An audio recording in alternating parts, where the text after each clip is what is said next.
আসসালামু আলাইকুম এভরিওয়ান। আশা করছি আপনারা সকলে অনেক ভালো আছেন। আজকের নতুন আরো একটা ভিডিওতে আপনাদের সকলকে স্বাগতম জানাচ্ছি। আজকের ভিডিওতে আমি আপনাদের সাথে শেয়ার করব আসলে আমরা যারা ফ্রিল্যান্সার রয়েছি, যারা আমার চ্যানেলের ভিউয়ার্স রয়েছেন, যারা আপনারা আমার চ্যানেলের ভিডিওগুলো প্রতিনিয়ত দেখতেছেন, তাদের জন্য আমাদের সামনে রমজান মাস চলে এসেছে। আর মাত্র কয়েকটা দিন বাকি রয়েছে। এই রমজান মাসে আমাদের ফ্রিল্যান্সারদের রুটিনটা কেমন হওয়া উচিত? বা আমার যেহেতু এই চ্যানেলের মধ্যে আপনারা আমার ফ্যামিলি মেম্বার হিসেবে রয়েছেন, তাই আমি যেভাবে রমজান মাসে আমার রুটিনটাকে সাজিয়েছি। আপনাকেও কিভাবে আমি আমার রুটিনের মতো আপনার সাথে আপনারাও আমার রুটিন মাফিক রমজান মাসটাকে কাটাতে পারেন। যাতে একদিকে আমরা কাজও ভালোভাবে করতে পারি, আরেকদিকে আমরা যাতে আমাদের রমজান মাসটাকেও ভালোভাবে কাজে লাগাতে পারি। সেই সিস্টেমটাকে ফলো করে আমি আপনাদের জন্য একটা রুটিন তৈরি করেছি। দেখতে পাচ্ছেন এইখানে আমরা লিখে রেখেছি রামাদান। রামাদান মাসে আমাদের হচ্ছে ডেইলি রুটিন। আমাদের ৩০ টা দিন রুটিনটা কেমন হওয়া উচিত? আপনারা চাইলে এই রুটিনটাকে সারা বছর পালন করতে পারেন। তবে ওইখানে আপনার কিছু স্পেসিফিক আপডেট করতে হবে স্পেসিফিক বিষয়গুলাকে। তবে রমজান মাসে যদি আপনারা আমার রুটিন মাফিক কাজ করতে পারেন, তাহলে কিন্তু আপনাদের রোজাও মিস হবে না, ৫ ওয়াক্ত সালাত মিস হবে না এবং আপনি প্রত্যেকটা বিষয় আপনার কাজের জন্য আপনি পর্যাপ্ত পরিমাণে সময় পাবেন এবং সময় বের করতে পারবেন। তাহলে কিন্তু আপনারা সবকিছু করতে পারবেন এক বিষয়ের ভিতরতেই। সো চলুন আমরা দেখে আসি কিভাবে আপনাদেরকে কি করতে হবে। সর্বপ্রথম আমি এখানে আমরা সাধারণত দিন এবং রাত মিলে ২৪ ঘন্টা হিসাব করে থাকি। তাই আমরা হচ্ছে এখানে ২৪ ঘন্টাকে ৩ দিয়ে ভাগ করেছি। ৩ দিয়ে ভাগ করার পর আমরা রেজাল্ট পেয়েছি ৮ ঘন্টা করে। আপনারা এখানে দেখতে পাচ্ছেন ডেইলি রুটিন। ডেইলি রুটিনের পরে দেখতে পাচ্ছেন এখানে ৮ ঘন্টা, এখানে ৮ ঘন্টা, এখানে ৮ ঘন্টা। মানে ৮ আওয়ার্স করে আমরা হচ্ছে সময়টাকে ভাগ করে নিয়েছি সর্বপ্রথম। ভাগ করে নেওয়ার পর আমরা এখানে সর্বপ্রথম লিখেছি যে এই ৮ ঘন্টা আমি হচ্ছে কি করব? এই ৮ ঘন্টার মধ্যে আমি এখানে লিখে রেখেছি ৭ ঘন্টা আমি ঘুমানোর পেছনে আমার সময়টাকে ওয়েস্ট করব। অবশ্যই আমি যদি প্রত্যেকটা কাজ পার্ট টু পার্ট করতে যাই, এক্ষেত্রে আমার কিন্তু পর্যাপ্ত একটা ঘুমের প্রয়োজন। তাই আমি আগে আমার ঘুমটাকে প্রায়োরিটি দিয়েছি। কারণ আমার আগে ঘুম প্রয়োজন, তাহলে কিন্তু একমাত্র আমি কাজ করতে পারবো। আমি যদি ঘুমাতে ভালোভাবে না পারি, তাহলে আমি কাজ করতে পারবো না। তাই এইজন্য আমি ৭ ঘন্টা ঘুমানোর পেছনে সময়টাকে ওয়েস্ট করতেছি।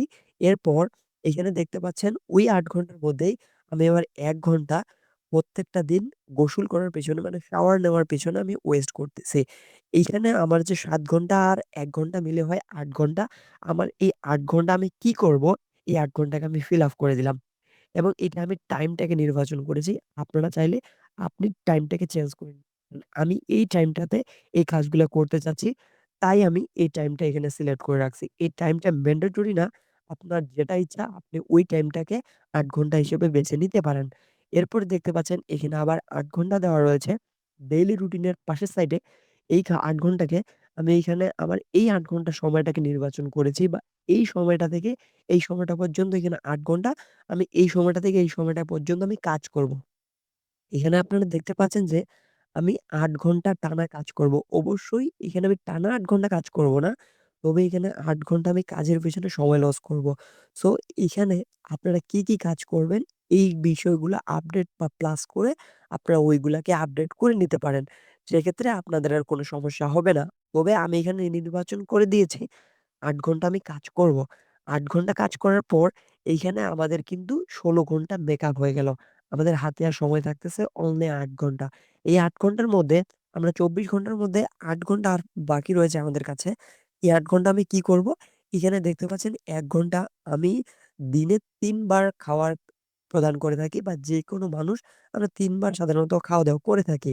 এর জন্য আমি হচ্ছে ১ ঘন্টা প্রত্যেকটা দিন আমি খাওয়ার পেছনে ১ ঘন্টা করে সময় দিব। এটা আমি এখানে লিখে রেখেছি। আমি সময়টার খুবই গুরুত্ব দিতে চাই। কারণ আমি এমন কোনো কাজ করতে চাই না যাতে আমার রমজান মাসে আমার রোজা মাকরু হয় বা এমন কিছু আমি সময় দিতে চাচ্ছি না খাওয়ার পেছনে বা অনেকেই আছি আমরা যারা খেতে ফোন ইউজ করি, কোনো কনটেন্ট দেখি। এই সকল বিষয় কিন্তু করা যাবে না। আমরা ৩ বেলা খাবার খাবো এবং সেটা ১ ঘন্টার মধ্যে কমপ্লিট করার চেষ্টা করব। এইখান থেকে আমাদের বাকি হাতে থাকতেছে আরো ৭ ঘন্টা। ৭ ঘন্টার মধ্যে আমরা যেহেতু রমজান মাসকে কাজে লাগাতে চাই, তাই আমরা রমজান মাসে অবশ্যই আমাদেরকে ৫ ওয়াক্ত সালাত আদায় করতে হবে। যদি কারো সামর্থ্য থাকে তাহলে অবশ্যই আপনারা ৬ ওয়াক্ত সালাত আদায় করবেন। যদি আল্লাহর রহমত আপনারা বেশি পেতে চান। তো ৬ নম্বর সালাতটি হচ্ছে আমরা সবাই জানি, আমরা যারা মুসলিম রয়েছি, আমরা সবাই জানি যে আমাদের একটা তাহাজ্জুদের নামাজ নামের একটা সালাত রয়েছে। আমরা ওই সালাতটা সামর্থ্য থাকলে আমরা যেন আদায় করে ফেলি। তাহলে আপনার রমজান মাসের ফজিলতটা আমাদের বৃদ্ধি পাবে এবং আল্লাহ আমাদের দিকে রহমতের দৃষ্টিতে তাকাবে। সো এখানে আমরা প্রত্যেকটা দিন ২৪ ঘন্টাকে ২৪ ঘন্টার মধ্যে আমি অন্ততপক্ষ ২ ঘন্টা আপনাদের জন্য রেখে দিয়েছি সালাত আদায় করার পেছনে। সালাত আদায় করতে হবে ২ ঘন্টা। ২ ঘন্টা টানা আমাদের লাগবে না। আপনারা যদি ফজরের নামাজ আদায় করেন তাহলে ওইখানে আপনার সর্বোচ্চ আপনার ওইখানে ২ রাকাত করে সুন্নত এবং ফরজ নামাজ পড়তে আপনার সময় লাগবে সর্বোচ্চ ১০ থেকে ২০ মিনিট। ২০ মিনিট সময় নিয়ে এভাবে পড়লে জোহরে যাবে ০.৫ ঘন্টা, আসরে যাবে ২০ মিনিট। এইভাবে আপনাদের কিন্তু সময় যাচ্ছে ১.৫ ঘন্টার মধ্যে কিন্তু সালাদটা কমপ্লিট হয়ে যাচ্ছে ৫ ওয়াক্তর। আর থাকতেছে ০.৫ ঘন্টা।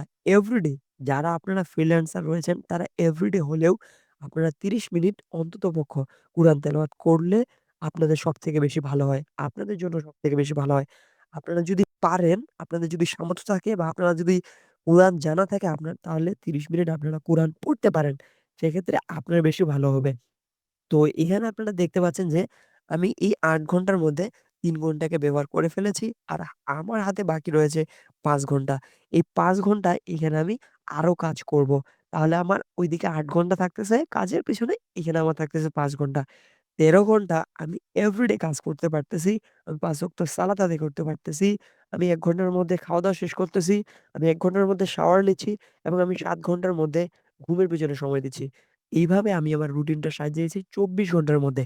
এভাবে কিন্তু আপনি নামাজ পড়তে পারবেন এবং কুরআন তেলাওয়াত করতে পারবেন, কাজ করতে পারবেন ১৩ ঘন্টা এবং খাওয়ার পেছনে সময় দিতে পারবেন এবং অবশ্যই আপনারা গোসলের পেছনে সময় দিতে পারবেন এবং পর্যাপ্ত পরিমাণে আপনারা ঘুমের পেছনে সময় দিতে পারবেন। এই রুটিনটা যদি আপনারা মেনে চলেন, আপনারা চাইলে আপনাদের আর কখনোই কোনো কনফিউশন থাকবে না বা নামাজ কাজা হচ্ছে সময় পাচ্ছি না, কাজের পেছনে সময় দিচ্ছি। এই ধরনের কোনো কনফিউশন আপনাদের মাঝে আর থাকবে না। সো আশা করছি বিষয়টা ক্লিয়ার হয়ে গেছেন। আরেকটা বিষয় শেয়ার করি, সেটা হচ্ছে এই ৮ ঘন্টা এবং এই ৮ ঘন্টা এবং এই ৮ ঘন্টা ৩ টার পিছনে যে আমরা ২৪ ঘন্টা ইনভেস্ট করেছি, এর সময়টা আপনাকে ভালোভাবে নির্বাচন করতে হবে। আপনি এই সময়টা থেকে এই সময়টা ৮ ঘন্টা কি করতে চাচ্ছেন? আপনি এই সময়টা থেকে এই সময়টাতে ৮ ঘন্টা কি করতে চাচ্ছেন? আপনি এই সময়টা থেকে এই সময়টা ৮ ঘন্টা কি করতে চাচ্ছেন? এই বিষয়টা আগে আপনাকে নির্বাচন করতে হবে। তারপর আমার এই রুটিনটা ফলো করতে হবে। তাহলে কিন্তু আপনার রমজান মাসটা কাটবে সবথেকে বেস্ট, সবথেকে ভালো, সবথেকে জাঁকজমকপূর্ণ এবং ইনশাআল্লাহ আল্লাহ আপনার রহমত করতে পারে আপনাকে। সো আশা করছি আমার রুটিনটা আপনার অনেক ভালো লেগেছে। যদি ভিডিওটি ভালো লেগে থাকলে তাহলে ভিডিওটিতে একটা লাইক করতে পারেন। আমাদের চ্যানেলে নতুন হয়ে থাকলে আমাদের চ্যানেলটি সাবস্ক্রাইব করতে পারেন। এছাড়াও আমাদের একটা শীঘ্রই কোর্স লঞ্চ হয়ে গেছে। সেই কোর্সটা হচ্ছে যে আমরা আউট অফ মার্কেট প্লেস থেকে ক্লায়েন্ট বের করা দেখাচ্ছি বা আউট অফ মার্কেট প্লেস থেকে কিভাবে ক্লায়েন্ট খুঁজে বের করতে হবে এই বিষয়ের উপরে আমাদের একটি কোর্স রয়েছে। আপনারা যদি চান এই কোর্সটিকে এনরোল করতে পারেন এবং রমজান মাসে মধ্যে আপনারা চাইলে আপনাদের কাঙ্ক্ষিত ক্লায়েন্টকে খুঁজে বের করতে পারেন। আমাদের কোর্সের লিঙ্ক এই ভিডিও ডিসক্রিপশন বক্সেও আপনি পেয়ে যাবেন অথবা কমেন্ট বক্সের পিন কমেন্টে আমাদের ওয়েবসাইটের লিঙ্কটি পেয়ে যাবেন অথবা গুগলে গিয়ে আপনারা যদি চান learnbdinstitute.xyz লিখে সার্চ করলে আমাদের ওয়েবসাইটটি আপনি পেয়ে যাবেন। সো আশা করছি বিষয়টা ক্লিয়ার হয়ে গেছে যে কিভাবে আমাদের কোর্স এনরোল করতে পারেন। দেখা হচ্ছে আপনার সাথে নতুন কোনো ভিডিওতে নতুন কোনো কনটেন্ট নিয়ে। সে পর্যন্ত সকলের সুস্থতা কামনা করছি। সকলে ভালো থাকবেন, সুস্থ থাকবেন। আল্লাহ হাফেজ।